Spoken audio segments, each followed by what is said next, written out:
And good evening and welcome to Pittsburgh Sports Tonight. John Phillips here. How you doing, folks? We're going to let a few more people jump in here on the live stream, and we'll get started with tonight's show. It's a Wednesday evening. Lots of driving on the highway for me today personally, up and early and up and down Interstate 79 and across Interstate 80 a few times I was, and it was a busy day. Wasn't really listening to a whole lot of radio like I normally would be. I was on the phone quite a bit, but I guess the Steelers were quite busy this afternoon, and we will talk a little bit about that through the course of the next hour. We will be on the air until 8 p.m. this evening when we give way to the Pittsburgh Sports Desk. That show will be immediately following our broadcast here this evening. Trey Carney of Carney Media talks about the Steelers an awful lot on X at Carney Media. Is going to be on the show this evening sometime after 7:30. He'll hop on board. He's got a lot of good information about the Steelers. He talks about him quite a bit. Used to work for ESPN. You can check him out online. We'll get Trey on and get his thoughts and comments on the Steelers, who I think did the last bit of hiring for their coaching staff today. It looks as if the Steelers have finished up with an offensive coordinator, Brian Angelichio, who used to, oddly enough, be on the staff of Mike McCarthy in Green Bay. He has been named the offensive coordinator for the Steelers. They also came to terms, I guess, with Danny Crossman, who is a special teams coordinator, will be a special teams coordinator for the Black and Gold. Joe Witt Jr. will be an assistant head coach and work with secondary players. Domata Pecco, who played for the Cincinnati Bengals, is going to be the defensive line coach for the Steelers. And Pat Riley, not the basketball Pat Riley, apparently has been named defensive quality control for the Steelers. So I think that's 13 total coaches now. I might be off. Might be a little bit more than that, actually, now that I look at the list that I had put together. If you look at the staff right now for the Steelers that we have in place under Mike McCarthy, and here's what we're looking at, folks. We've got Angelichio that has just been named offensive coordinator. You've got James Campen, who used to coach for the Packers. He's going to be the offensive line coach. Assistant offensive line coach will be Jahiri Evans. Running backs coach Ramon Chinyung, who was on the staff of McCarthy's in Dallas. Adam Henry, formerly of the Cowboys as well. Tony Arth will be retained as quarterbacks coach. Offensive staff will be Frank Signetti Jr. On the defensive side of things, you got Patrick Graham, who spent time with the Packers as well. Assistant head coach, part of the secondary, as I mentioned, Joe Witt Jr. Defensive pass game coordinator and defensive backs coach will be Jason Simmons. Inside linebackers coach, Scott McCurley, who has been retained. I mentioned Pecco and, of course, Pat Riley. Special teams and operations, you've got Danny Crossman. I mentioned him from earlier today. A chief of staff and Steve Scarnecchia, and the strength and conditioning coach, formerly of the Green Bay Packers, Mark Lovath. So again, and when we talked about this with the Mike McCarthy hiring, and this is going back about a week, 10 days ago now, we said that, hey, look, a lot of these guys, they are going to bring in the assistants that they are familiar with, they are comfortable with. And I don't think there's any way to put it that this hire is a 5-year probably hire max for the Steelers, right? I think it's pretty clear that Mike McCarthy is here to try to not rebuild this team, but whatever it is that they take from last year's team, right? Whatever comes back, whatever is shaken from the aftermath of free agency, right? The unrestricted free agents, who can they possibly re-sign? Who do they even want to re-sign? And then who do they jettison off? And from there, you have free agency and the draft to make your roster, right? This is a 5-year job for Mike McCarthy to try to win some playoff games, rebuild, if you will, rebuild from what he has. And therefore, at that point, after 5 years, I don't think you're going to have McCarthy as head coach here. I think you have somebody from this assistant staff that moves on and moves up. I think that's the plan. I really do. And we'll find out, I guess, in due time. But as it is right now, Mike McCarthy pretty much has a staff in place.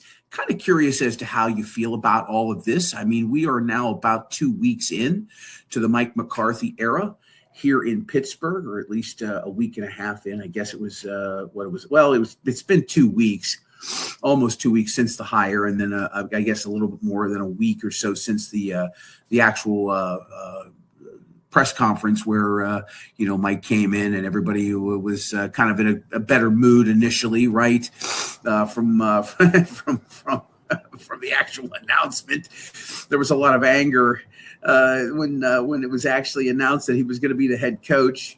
I was down at the Rivers Poker Room, and the buzz was palpable, if you will, not just in the poker room, but when I stepped out to do a quick video and talk a little bit about it, you could hear a few people chattering about it, and they were not necessarily happy about things. I think right now I'm in a position where I'm satisfied to see how the next 30 days play out. I think the next 30 days are critical, right? Does Aaron Rodgers come back? Do we get an announcement? I think that's mission critical here right now, to be quite honest with you. I think we need to know within the next few weeks where Aaron Rodgers stands. I think he's going to come back and play one more year. I think Mike McCarthy knows this. I think things will play out as they probably do in some sort of dramatic fashion. But unlike last year, when the word kind of broke out that, hey, Aaron Rodgers could be possible in Pittsburgh, when it was evident that they weren't going to bring back Russell Wilson and Justin Fields. And, there was once again this opening in the quarterback slot, in the quarterback room for the Steelers. Where are they going to go? What are they going to do? What's going to actually happen? And the way things played out, I think Rodgers is coming back for one more season. I can almost guarantee you that. Not that I know. I just think that that's just the way things will play out for Pittsburgh. And again, I have no delusions of grandeur in terms of how things will turn out for Pittsburgh next year. You're going to have Joe Burrow come back, obviously. For Cincinnati, you're going to see probably a little bit healthier Lamar Jackson. Cleveland is Cleveland, and I don't anticipate any big turnaround there. They've got a train wreck at quarterback right now. I don't know how that will certainly play out. I know a lot was made about the obviously Shador playing in what was the Pro Bowl last night, a glorified flag football game. Oh, and he looked fantastic. And the Browns have their future quarterback. I don't know. Society's doomed. Society's doomed. And I don't say that because he's a young black man. I just say that because he was a 5th-round pick who threw 7 touchdowns and 10 interceptions in 7 games? The last 7 or 8 games of the season. I don't think the Browns are anywhere close to having a franchise quarterback than the Steelers are. They're probably neck and neck, even if Aaron Rodgers decides to come back. It was kind of amusing to see some of the comments this morning. I didn't watch any of the Pro Bowl. I don't know if anybody out there that's on the stream right now happened to. If you did watch the Pro Bowl, I'd be curious as to what you thought about it yesterday. Or last night. I had no intention of watching it last night. After I got done with the stream, I had a few things to wrap up here in the house, and was fine by me. I just don't think that the Steelers, or at least it just wasn't interesting. You know what I mean? I mean, yeah, it generated some buzz that he was going to play in the Pro Bowl, and I guess it got some people talking about the Pro Bowl. But it's a flag football game, folks. How you can watch what Shador did in a flag football game and say that he is the future of this team is laughable. right? There's no credibility with a statement of that nature. So that's the NFL Pro Bowl for you right now. The game is certainly not the one that we grew up watching. If you're, 40 years of age or older, you actually watched what was considered to be, well, that and Major League Baseball were the two best all-star games, Pro Bowl games. And, hockey at one time was pretty good. The NBA was actually pretty good. At one time, all four of the leagues had, a pretty good all-star game or a Pro Bowl game, if you will. They, baseball and football were extremely competitive. The NBA was extremely competitive. The NHL, for that matter, as well. But, as you start making 30, 40, 50 million a year and you get elected to go to these games, you're thinking to yourself, why am I going to play hard? It just things change in the last 10 years, 15 years. And so now you've got these modified versions. Baseball's still the only game, all-star game, Pro Bowl game, if you will, that has some sort of, real competition to it and feel. But last night, anybody talking about Shedeur Sanders being the future of the Browns after last night's performance, whatever it was that he did, I just kind of shake my head. But there you have it. In terms of the Steelers coaching staff, looks like it's filled itself out. I don't know how you particularly feel about it right now, but I'm okay with the way things have played out. I wasn't expecting any flashy signings by Mike McCarthy or people that had perhaps not been on his staff that would slip through and join perhaps. But the fact of the matter is that it looks like the Steelers have a full coaching staff at this point in time.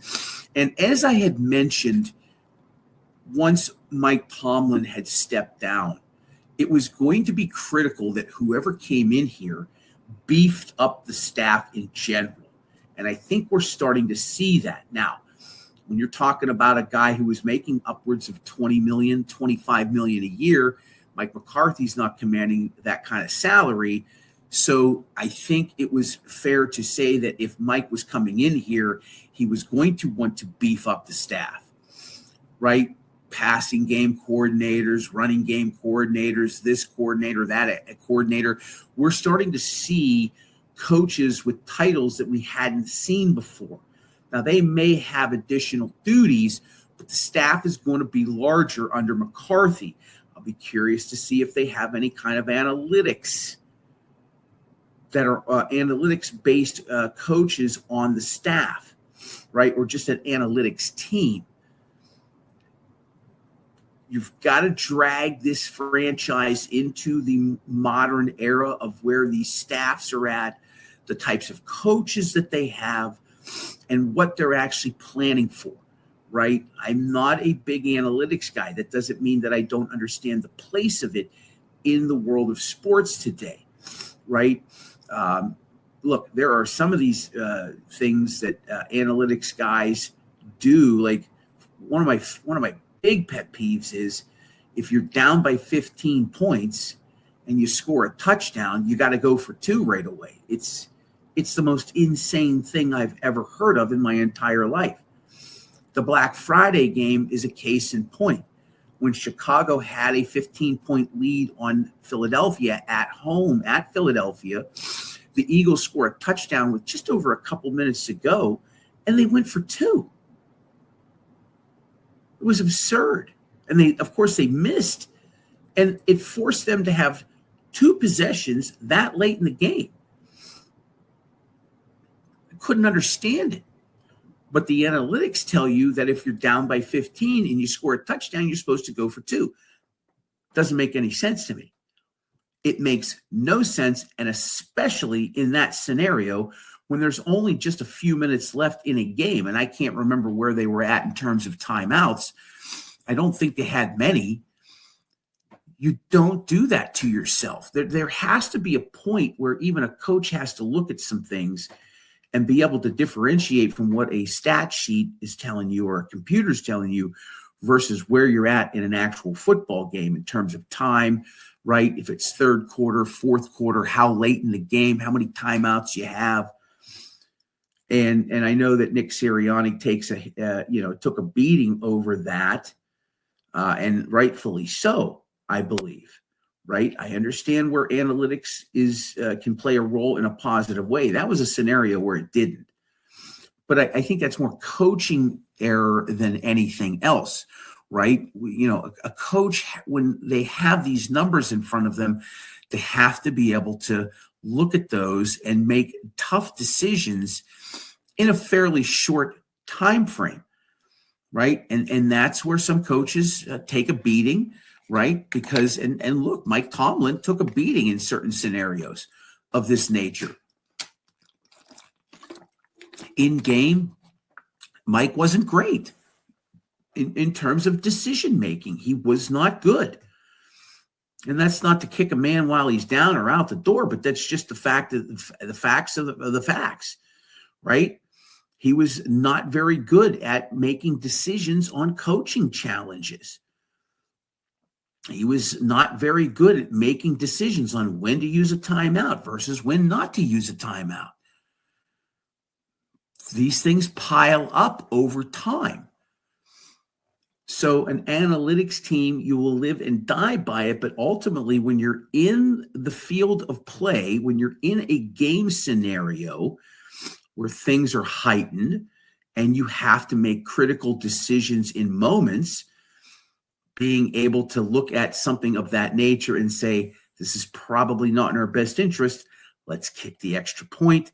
It's a one-possession game, and therefore, if all we need is to get the ball back one time with a chance to score and go for two and tie, it puts us in a better spot. Just some food for thought. You're welcome to make some comments down below. If you're watching us on X, or even if you're on our YouTube channel this evening, please drop a comment. We'd love to know who you are and where you're at and what you might have to say. But yes, the Steelers have filled out their coaching staff, it looks like, as a few more announcements from about 2 hours ago via the Steelers X post that I saw. They have an offensive coordinator. He did coach under Mike McCarthy in Green Bay at one time, but the Steelers are filling out their coaching staff, and it looks like they're going to be prepared to move on in 2026, and that's certainly a good thing, as I'm sure people are probably trying to figure out what this staff is going to look like and how things will play out when it comes to who these coaches are going to be and what they bring to the table.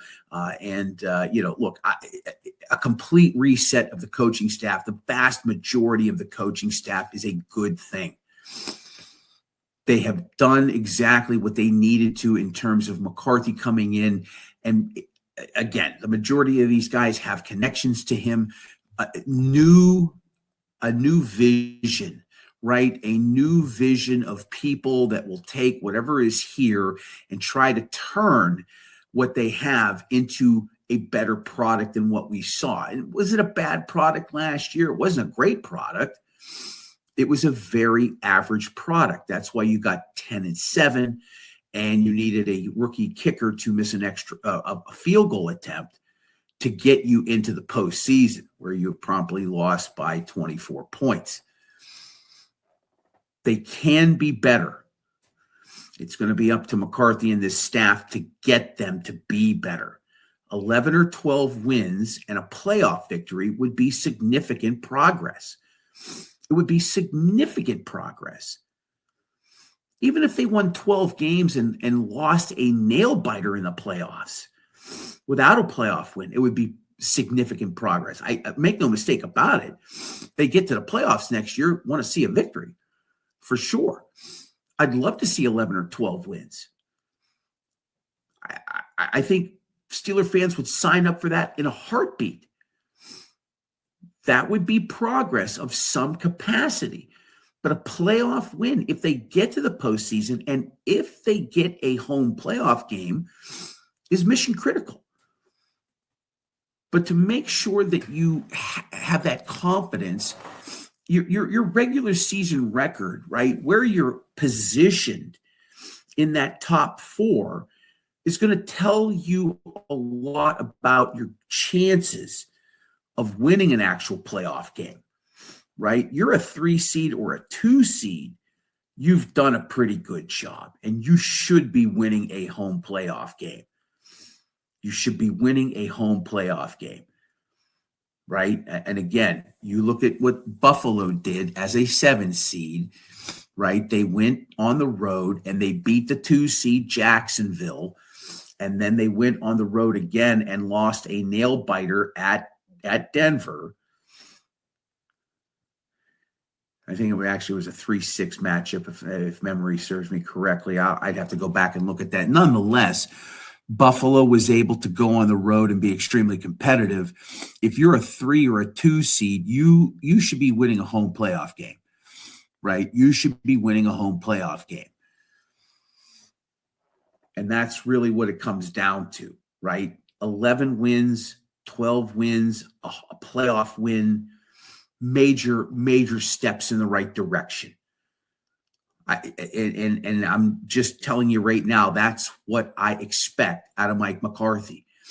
I expect 11 or 12 wins, and I expect a playoff win. That's what he has to deliver next year, or the fan base is going to just erupt. And I think he knows that. I think the Steelers know that.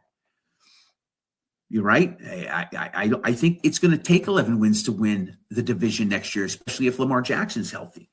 I know they've got a new head coach, but I still think that Lamar Jackson is Lamar Jackson. I think if, and again, this is a big if Joe Burrow is healthy, the Cincinnati Bengals are a competitive team, right? They're a competitive team. Cleveland's defense, outstanding. Their offense, it's a pile of poop. And it's hard for me to think that the Browns aren't going to improve on last season. Was it 4 wins? 3 or 4 wins. Like, they'll be better next year. They'll be better next year.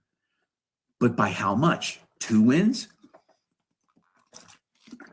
We have no idea who their coach is or their quarterback's going to be. I think it's going to be Shedeur Sanders, but you've got a guy you're paying $240 million in Deshaun Watson.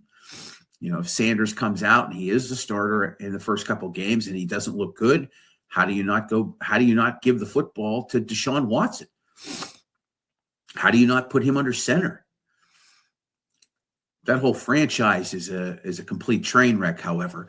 Appreciate those of you that are hanging out this evening on the live stream. My name is John Phillips. This is Pittsburgh Sports Tonight, 3 nights a week at 7 o'clock here on X, YouTube, and Facebook. Tell a friend. Tell them to tell 10 friends as well. We'll continue to keep doing this through the course of the wintertime. We hope to expand to 4 nights a week at some point here in the not-too-distant future. Enjoying doing all of this after the football season. We started with the Steel City Sunday broadcast.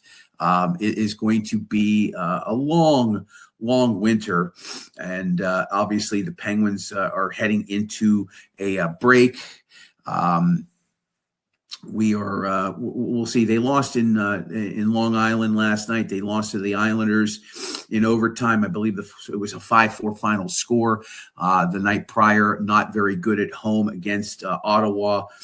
They will wrap up this portion of their schedule tomorrow in Buffalo against a really hot Sabres team, and then they will get 3 weeks off. A handful of the players, I'm not sure how many Penguins are actually going to the Winter Olympics, but a number of them will be representing their various countries in the Winter Olympics. They'll be off for 3 weeks, and then it's a mad dash to the end of the regular season. A lot of hockey is going to be played in a short period of time. I think it's 17 games in the month of March, right? They come back. On the is it the 22nd or 23rd? I was looking at the schedule earlier. I think I have it right here now. The Penguins, as it is, right now their last game is on the 5th, and then they'll be off for 3 weeks, and then starting back on at least the 26th of February, they will open back up play. But they've got 17 games on the March schedule. And then they finish off with another 7 in April before the end of the regular season in mid-April. And then, of course, the playoffs will begin shortly after that. So you've got 24 games packed into basically like a 6-week schedule. And if you add the last 2 in February, so that's 26 games basically you're going to be playing over a 7 weeks span. That's a lot of hockey. A physical sport, to say the very least. We'll see how the Penguins play out with all of that. Currently sitting in the second spot of the Metropolitan Division with 68 points. Currently 8 points behind Carolina, who is tied for first in the conference with Tampa Bay. Both of those teams are sitting at the top of their divisions and in the Eastern Conference with 76 points. So the season of hockey will take a short break after tomorrow, and then they'll reconvene 3 weeks later after the postseason or after the Winter Olympics conclude. All right, we will have Trey Carney joining us here in just a little bit. Trey is online at Carney Media, talks a lot about the Steelers, has a lot of good content. You should try to check him out on X. If you are on that platform, Mean Green checking in this evening via our YouTube channel. Nice to hear from you, Mean Green, the new head coach in Cleveland. I do not feel sorry because that franchise is a bottom dweller in the AFC North. As Steeler fans, how can I feel sorry for Cleveland? You know, here's a funny story about that, Mean Green. It wasn't a long time ago. It's almost 30 years now. 30 years ago, Art Modell decided he was going to take his franchise and move it to Baltimore. And in that particular season, I believe it was 96, it was announced during the season that he was moving the franchise to Baltimore. And look, at that point in time, I had come back from Las Vegas after doing syndicated radio. I was kind of in between radio jobs at the time, but I had a lot of access to tickets, and I would go to Steeler games quite frequently. And through Frank Fuhrer, my mother-in-law at the time in my first marriage was involved in the Pennsylvania Turnpike Union and was good friends with Frank. And we would get tickets routinely to go down to their box at the stadium. And I remember going down to the Browns game that year. And Mean Green, I'm going to tell you right now, as God is my witness, I'll never forget not only that game, but the playoff game that Browns later came back and lost in the wild card to the Steelers that year. I'll never forget Browns fans being consoled by Steeler fans, like literally crying and being held. And there was not camaraderie. There was a sadness. There was a sadness that fans here from Pittsburgh felt that we were losing what was then at that time our most bitter rival. The Cleveland Browns were the Steelers' most bitter rival at that point in time, 30 years ago, right? That game meant a lot. And I remember going to games in the late 80s. I remember going to games in Cleveland when I was in college at Edinburgh, when I was working for a TV station up in Erie. I got a chance to go cover a few Steelers-Browns games at Municipal Stadium. Ugly atmosphere if you are a Steelers fan. And I was carrying a camera on the field, and I could feel the palpable tension in the air even back then. This is going back almost 35 years now. That was gone in 1996 when that decision was made. Steeler fans consoling Browns fans. It was I wish I had had a camera or would have had some opportunity to take some of the video to show you that these fans were just so distraught, and to see, you never saw a Browns fan and a Steelers fan at that time embracing one another, unless they were locked in a duel of death, right? Unless they were fighting one another. The sadness in the air when Cleveland came to Pittsburgh, and especially for that playoff game, was because they knew it was over. They knew they weren't coming into Three Rivers Stadium and winning. They knew it was over.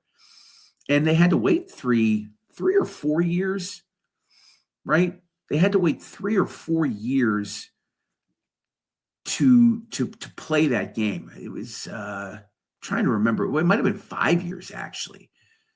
Might have been 01. I'm trying to remember how far back it was now. But it was in that time frame where all of this went down. And when Cleveland was losing their football franchise, if you were at any of those games at Three Rivers, if you remember any of that, you'll remember that those fans were just they were beside themselves. I mean, they couldn't believe that they were losing their beloved Browns to, a city that had their franchise ripped away, who snuck out of town. For anybody that goes that far back, the Baltimore Colts picking up and leaving for Indianapolis in the night, in the middle of the night. This was in the early days of ESPN. I'll never forget the ESPN video of those Mayflower tractor trailers that had packed things up in Baltimore, and they were heading to Indianapolis. There, you can find the video online. If you go to YouTube, you could probably find it. That was oh my goodness. I mean, you're talking about like that was a big deal. It was not quite like that with Art Modell, right? He did not sneak out of Cleveland per se. He was trying to get a new stadium, and the city would not budge. And Baltimore granted his request, and he picked up his franchise and moved. And Modell was hated for that, and rightfully so. When you take a franchise out of a city and move it like that, you're not going to endear yourself to anyone. But Modell wanted a new football stadium. He wasn't getting it in Cleveland. And the irony is that the Browns are going to be building yet another new football stadium, one with a roof on top of it. I'm curious to see if the Steelers end up with a stadium of their own that has a roof. I can assure you that will never happen in Green Bay. The Packers will never put a roof over Lambeau Field. They'll never leave Lambeau Field, nor should they. The amount of money that they poured into that facility is astronomical. It's a gorgeous building. They have preserved what is the original stadium as best as they have. And, if you have never been to Green Bay, by all means, try to make a pilgrimage to Packerland at some point in time, even if it's off season. It is well worth your time to go do the tour. It's the whole city is just, and it's small. It's not, Green Bay proper. It's where the Lambeau Field is located. It's not really in the city, technically speaking. Lambeau itself is situated a couple miles away from the city. And again, downtown Green Bay doesn't have a ton of skyscrapers. It's really a tiny little town, to be quite honest with you. But the whole complex of where Lambeau is, all of the homes that are on the street that run along Lambeau, and then the practice facility and what they have down there is well worth a visit if you ever get a chance. It is well worth your time. I happened to be able to go up there for work this year, and it happened to be during the week of the Packers game, which was nice because I was able to go cover some stuff and just kind of report back. It was good. That city in and of itself is all about, the lore of that franchise, and that stadium itself will always be what it is. But this trend of these teams here in the Northeast that want to put a dome over their building. I just, I'm not exactly excited for Cleveland to have that sort of thing. Okay, I believe we have Trey Carney joining us. If you are not following Trey Carney on X, shame on you for 6 weeks at Carney Media. He does a really nice job of dissecting Steelers news. He puts a ton of content out there, former ESPN employee. Trey, good evening. How are you, sir? Good. How are you? Oh, looks like I'm having a little audio. There we go. Where are you right now? Sorry, I was having a little audio issue last week. Yeah, I'm not getting any volume. I don't know what I don't know. Let's see. Let me try to take you out of here, and we'll see if that does anything here. We'll try to bring you back in here, but let's see if we can get here. I know we have one.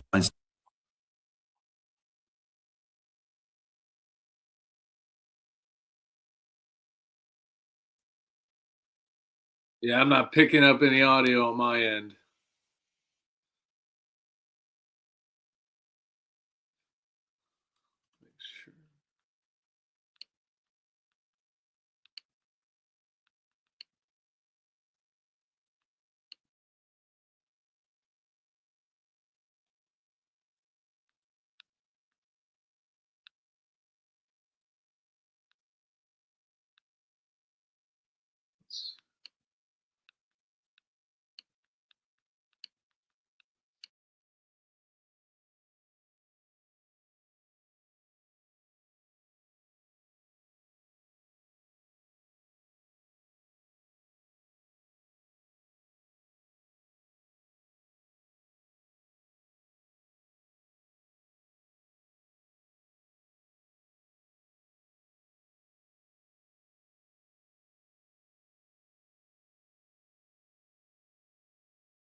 Yeah, I'm not getting any audio from you on my end.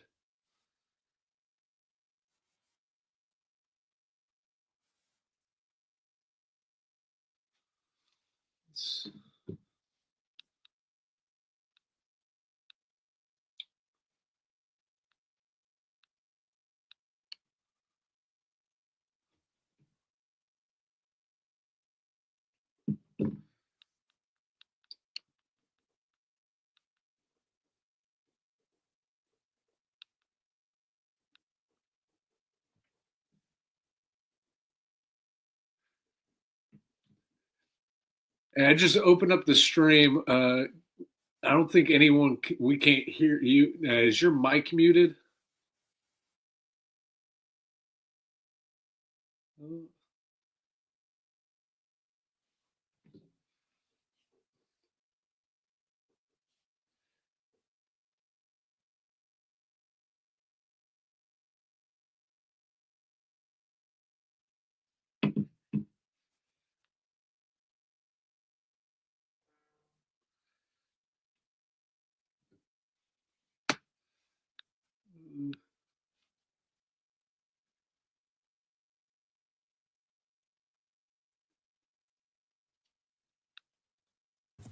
Trey, can you hear me? I can hear you now. Oh man, this is so terrible. I'm so sorry. I don't know what's going on. Not a problem. Oh, there we are. Are you there? I can hear you. Can you hear me? Yeah, I can. Absolutely, I can. I just don't even know. All right, there you go. I know Cole Underwood has been sitting here waiting for you to get on, and he's a happy guy. I'm happy I was able to figure this out. How you doing this evening, sir? Oh, I'm doing good. How are you doing? Geez, I don't even know half the time. I swear. But we're on the air, and I guess we're able to make some things happen. So okay, so let's start with the Steelers announcement today. They have added an offensive coordinator. No surprise, he has a connection to Mike McCarthy. Your thoughts on Brian Angelicchio, please? I like the hire. He's been with O'Connell the last 4 years, especially as the pass game coordinator. We got to see Sam Darnold kind of flourish there, kind of revive his career. And obviously, the biggest thing that we've been seeing with this hiring of McCarthy is their goal is to develop the next franchise guy. Whether that's Will Howard, someone they get in the draft, some young gun they trade for, pick up, or maybe someone in the 2027 draft. The mission is clear that they are going to develop the next franchise guy in Pittsburgh. So I'm kind of high on this pickup. I know a lot of people wanted Tolson out of New Orleans, young gun, very good what he's doing with quarterback situation there. But this is still a good hire. Obviously, I love the everyone talking about the Pitt connections. And another thing that I kind of laugh at is a lot of people upset with McCarthy hiring a lot of his old former staff mates. But, this is a veteran coach. When it comes to winning success, he's one of the best at it. Almost top 10 in playoff wins.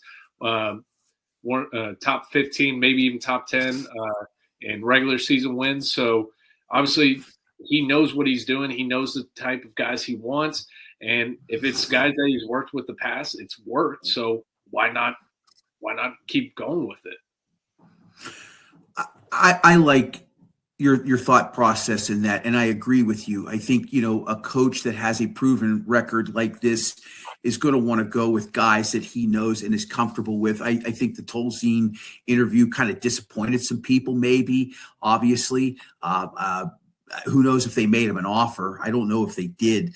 But they've gone the route that they have. And I agree with you. I think the people he's bringing in right now, and especially this particular position, is there to work with not necessarily who they're going to have in place next year. And I think a lot of people agree that it most likely is going to be one more season of Aaron Rodgers. And again, I'm okay with that. That gives, whoever they decide to bring in here next year. And I don't know if they'll move up to pick a quarterback in the first round. We'll talk about that maybe more in a moment. But I agree with you. These hires, and especially this particular one, is meant to try to start developing somebody, whether that's Will Howard or not. And I guess we can start with Will Howard. Look, the 6th round pick, right? And people can make what they want of a Tom Brady and Brock Purdy, who's doing pretty good for himself out in San Francisco. They're few and far between when you're in the late rounds. These quarterbacks that are developed in the late rounds are few and far between. Let's just say they don't go get a Ty Simpson or they make a quarterback selection on day 2, right? And we'll talk about the draft here in a few minutes. Will Howard, what are we going to try to see from him in preseason? Like, obviously he's going to get a chance to hopefully throw the football quite a bit. What can you expect from a guy who was picked in the 6th round that, played fairly well for a national championship team 2 seasons ago? One, he's got to stay healthy. I mean, obviously we didn't get the opportunity to see him this past preseason because of the hand injury, but obviously, McCarthy's harped on him, talking very highly of him, and kind of going back to the 6th round, day 3 quarterback. It's a rare occurrence that we see it nowadays that you develop a day 3 quarterback into your franchise guy. But also teams have done it. And, I do see the delusion of a lot of fans thinking Will Howard's going to be this multi-time Super Bowl winning MVP caliber quarterback. That's a pipe dream at the moment. Not saying, hey, they could surprise us. As I kind of touched on last week, Will Howard's tape, especially in the college football playoffs, was impressive. If he played like that all of his senior season, we might have not had the opportunity to pick him in the 6th round. So there is the upside there. The potential's there, the size is there. But the biggest thing that, we need to see from him is, him getting that NFL game reps. We haven't had the opportunity to. He's got an advantage of a lot that many rookie quarterbacks would dream of, working under Aaron Rodgers, one of the best to ever do it in the league. He has that. And, Aaron's even, been high on him. So seeing him progress this offseason is going to be the biggest thing to watch, seeing the opportunities he gets, especially if, per se, Aaron decides not to come back. They're going to have to try to bring in a veteran guy, probably in there. Obviously, they have Mason. Mason didn't do too well this past season, so we might see some Howard out there. And if Rodgers decides not to come back and they don't want to spend the draft capital that they've been working on the last few years for this 2026 NFL draft, we talked. You kind of mentioned a little bit of the draft, maybe trading up for a quarterback. I mean, outside of Mendoza, it's the risk versus reward's not there with a lot of these quarterback, prospects. The only thing I could see them moving up the draft to get is a wide receiver, getting Carnell Tate or Lemon, maybe even Tyson. But that's really the only thing I could see him moving up for. I don't think they have enough capital to get into the Mendoza sweepstakes. So, if Rodgers decides not to come back, they're a little handcuffed there at the quarterback position. So if McCarthy's really banking on Howard to be the guy this year, he's got a lot of work ahead of him. But I think the staff he's brought in might bring a little bit more confidence into the development of him for a season, see what he's got. And if he doesn't work out, hey, you've got a high draft pick for 2027 and a loaded QB draft class. And that's the trade-off. Like even before when Mike stepped down and in between the McCarthy hire, I was fairly clear that look, whoever they bring in, if they go 5-12, I can live with that, right? Because the caveat is you're going to move up into the top 10, top 8. You win 5 games, you might be top 7, top 6 even, depending on where things flush out in terms of that first round pick. And again, if people remember that 2003 season when they had 6 wins, what happened? They ended up picking 7th, and who did they end up getting? They ended up getting their franchise quarterback, who was passed up by the Cleveland Browns, I might add. We've got Trey Carney on for a few more minutes. He was very kind enough to join us this evening. Carney Media on X. Go check out his content. Very Steelers-centric, Pittsburgh-centric. Does a really nice job of just kind of covering the ins and outs of what the Steelers are doing. Let's talk about the draft. I don't know if you've jumped into any mock drafts or anything like that right now. Assuming they don't jump up, right, with 12 picks and they don't have enough, I think, in the arsenal to get, like you said, into the top 2 or 3. Yeah, Mendoza is probably going to go number 1 to the Raiders as it is. But let's just say that they don't move up in the draft this year. Is wide receiver the priority in the first round? It all depends on free agency, but even then, I'm not blown away with the options available. And honestly, I don't really see them being too overly aggressive, getting a true big option next to DK. So I honestly believe wide receiver is their course of action.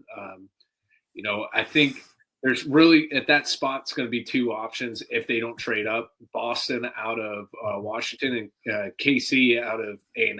Those are your top 2 choices right there, because obviously Tate, Tyson, and Lemon, they're gone. Those 3 guys I'm pretty high on. But if they don't grab anyone in free agency that can really elevate to that wide receiver 2 role, I would not be surprised with all that extra capital they have to use it to get Lemon or Tate. I think Tyson's going to be off the board fairly quick. I think he's by far the best wide receiver option right now. Obviously, stuff can kind of change, especially after the combine. If someone blows out with a 40-yard dash, has a good workout, and obviously with the top 30 visits, things fluctuate from there, but I think Tyson's the clear-cut number 1. So for me, if I'm Omar Khan, I'm trading up to try to get Tate or Lemon. I think those 2 guys by far will elevate the wide receiver room. They get that weapon, and it makes this place more desirable for a lot of these quarterbacks, whether it's free agency, or drafts, because one of the things we're now going to start seeing in college is a lot of these college quarterbacks they're kind of seeing where they might land. I mean, Dante Moore out of Oregon, he didn't want to go to the Jets. He took his name. I mean, think about 5 years ago, how crazy it would be for a player who's probably going to be a top 5 pick say, no, I'm good. I'm going to go back to college. I mean, it was unheard of. Risk of injury and everything, you ruin your draft stock. Now, I mean, Moore's making millions, playing one more year at Oregon. So, that's actually one of the things that a lot of these GMs got to look at. Are we a desirable place for a top quarterback prospect to come in? So I think getting your hands on a guy like Tate or Lemon's got to be a priority. I agree. And, look, again, and that's a great point, by the way. Nowadays, with the way NIL is set up with these players, if their camp does not feel like they're positioned to go to a team that they enjoy or think that would be a good fit for them, they can easily just market themselves to another college or stay where they're at, make a couple $1 million. And, it's pretty blatant now that they're just not even going to school. I mean, they're just literally playing, and that's all they do year round. I don't know. I don't know how I obviously you look at how NIL has negatively impacted the game in terms of the portal, and players are constantly, was it like 10,000 players or something like that between the divisions, like all the different divisions and levels of college football, or at least a couple thousand of them are into the portal, and they're moving around, and they're shopping themselves around. It's completely changed the game, and it does afford these top level guys who are projected to go high in rounds 1 and 2. Hey, do I want to stick around and play another year of college football? Do I test the draft? Do I like where I might be? Especially if you're in that top 10, you kind of get a decent feel for who may be looking at you. And if you don't like the team, your agent makes a phone call. Next thing you know, you're getting $2 or $3 million to stay back in college. That's very true. Just another question or so for Trey Carney before we let him go. He's very kind with his time at Carney Media on X, if you want to check him out. In terms of defensively for this team, what changes are you thinking you may see? Obviously the team's got to look at the unrestricted free agents that they want to maybe talk to. I don't know if there's many of them that they may. There are some questions about maybe Patrick Queen, maybe about Cam Hayward. I'm just kind of curious as to how you feel about the Steelers' defensive side of the ball and what off-season potential moves you might think are important or could happen. So honestly, a lot of people have been talking about, Queen being a cut casualty, maybe even Ramsey. I don't see it. Honestly, one of the things that Patrick Graham has been, looked at and people respect is he's very vocal about, how he schemes with his personnel. He schemes his personnel to their strengths. A lot of, what we saw the last few years with our defense is it's our way or the highway. And a lot of times we're out of positions because we're not playing to our players' strengths. Graham, on the other hand, he mixes things up because he wants to put his defense in the best position. And I mean, look what he was doing with the Raiders defense. I mean, outside of Crosby, what did they have? They didn't have anything. It was a bunch of practice squad players put together. I mean, I put out a post, I believe, in Graham's tenure with Las Vegas, they only spent 3 draft picks in the first 3 rounds over 4 years on defense. I mean, that's not going to cut it. And he, hit the advanced analytics, he was top 15. His defense was top 15. I mean, that's pretty impressive. So now you give him talent, give him guys that, are higher caliber players. I think we're going to see a massive step forward. So I don't see them making a lot of major changes. I think they'll add some better depth in the inside linebacker room. Obviously Holcomb, being so injury prone. I think Malik Harrison, wasn't like anything spectacular to watch or wasn't making all these amazing plays. So I think we're going to work in there. The outside linebacker room is probably one of the best it's been in years. They'll probably look to bring in a, more competent corner 2 opposite Joey Porter Jr. to kind of, bolster that room up a bit. And, we get to Sean Elliott back, maybe look to bring in quality depth, maybe bring Kyle Duggar back for another year in that depth position. But overhaul changes, I don't see it happening. I think they like where the defense is at personnel wise, and I think that's a big reason why they brought in Graham. I think they like that philosophy he has, and they're going to see if he's able to bring that defense into that top 5 category we've been waiting to see. So I don't see any major changes. They could prove me wrong, but they, roster wise, McCarthy was pretty happy where it's at. And I think they're going to let Graham kind of roll with it and maybe just add some good quality depth position and definitely that corner 2 position. Trey Carney Media on X, very detailed, puts a lot of time into what he puts on X in terms of Steelers coverage and other aspects of the world of sports. Trey, thanks for sticking in there with me. I appreciate it. You do a great job. I can't thank you enough for coming on this evening. Oh, thank you for having me. I appreciate it. Absolutely. Trey Carney, great job. You should check his stuff out on X. He really, the time he puts into what he posts is very detailed. It's well thought out. And since I came across him recently, it was nice to be able to get him on the show. We had an issue last week with what we were doing online. And tonight, obviously, with the technical issues, they were on my end, by the way. I was able to figure it out. I'm such an idiot. I'm 56. I'm a dinosaur. Like, trying to figure out all this technical stuff is like the worst thing for me. And I'm trying to figure it all out. I really want to be good at this sort of thing, but I'm probably 15 or 20 years behind the curve. Okay, that's it for us tonight. I want to thank everybody for participating in the show. I want to thank Trey especially for coming on and giving us some time this evening. Close to 40 of you hanging out this evening. I like the numbers. They're going up every week. Please make us a part of your routine if you were hanging out this evening. 7 o'clock, 3 nights a week, Monday, Tuesday, Wednesdays. We are here. At some point, I do want to get to a 4th night, but right now we're going to stick with the 3. And I'm enjoying this. I'm going to have some more guests next week. I'm excited to be able to bring on some people that I see on social media that I think are funny and unique, that are Pittsburgh centric. We'll have some announcements probably Monday regarding schedule for next week. So you can check us out on X. As I had mentioned, all of our social media locations are easily found by just putting in @SteelCitySunday. If you just go to any of the social media sites, you can find us at Steel City Sunday, YouTube, Instagram, Facebook, X, and TikTok. Of course, we broadcast live here on YouTube, X, and Facebook 3 nights a week. Okay, stick around for the Pittsburgh Sports Desk that's immediately following this show. I'm John Phillips. Thanks for watching us this evening, folks. This has been Pittsburgh Sports Tonight on the It's a Wrap Sports Network.